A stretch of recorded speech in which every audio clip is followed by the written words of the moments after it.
Diyeta qilayotganimga ha deb parda pishgan, suvda qaynatilgan ovqatlardan zerikdim. Mazali taom tayyorladim. Retseptini sizlar bilan bo'lishaman. Bonkalarda tayyorladim. Sizlar katta bonkalardan foydalansanglar bo'ladi. Bismillah deb katta to'g'ralgan go'sht, piyoz, kartoshka, pomidor, bolgarskiy tomat, tuz, zira, murch hammasini sovolamiz. So'ng ozginadan suv quyib chiqamiz. Qopqog'ini yopib, 150 gradusda 40 daqiqaga duxovkaga yuboramiz. Uydagilar uchun nonini o'zi bilan pishirdim. Apparat tayyorlab olamiz.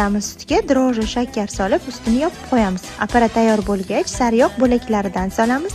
Un, tuz solib xamir qorib olamiz. Xamirini biroz oshirib olamiz. So'ng nechta bonka chiqqan bo'lsa, shuncha bo'lakka bo'lib olamiz.